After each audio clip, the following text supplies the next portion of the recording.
जय हिंद दोस्तों। तो आज मैं आपके सामने फिर से मैथ पजल का एक नया वीडियो लेके आ गया हूं। तो यहां आप देख सकते हैं कि 3 को 3 बार लिखकर उत्तर 30 लाओ। तो क्या ये पॉसिबल है कि 3 को हम 3 बार लिखें और उत्तर में यहां पर हमें 30 प्राप्त हो? तो आज इस वीडियो में आपको इस सवाल को सॉल्व करने का 2 तरीका बताने वाला हूं और दोनों ही तरीका गणित के फार्मूले से है।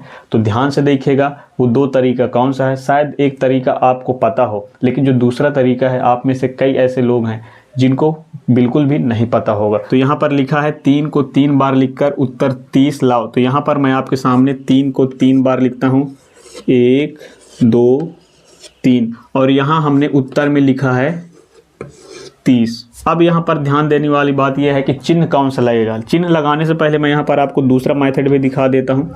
तो यहाँ पर मैं आपके सामने 2 3 लिख देता हूँ, उसके बाद यहाँ पर उत्तर में 30 लिख देता हूं। तो यहाँ पर मैंने आपके सामने दोनों मेथड लिख रखे हैं। आप ये वाला मेथड आसानी से बता सकते हो कि यहाँ पर क्या होगा, लेकिन ये वाला मेथड आप नहीं बता पाओगे। तो सबसे पहले हम ये आसान से मेथड को हल करते हैं, उसके बाद ये थोड़ा डिफिकल्ट सा मेथड है, तो इसे मैं इस सवाल को हल करने के बाद बताऊंगा।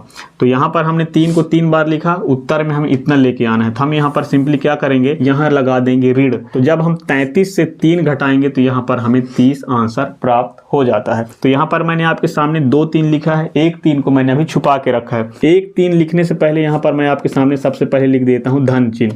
अब यहाँ पर 3 से 3 जोड़ेंगे तो हमें सिर्फ 6 ही प्राप्त होगा, क्योंकि हमें आंसर में तो 30 चाहिए।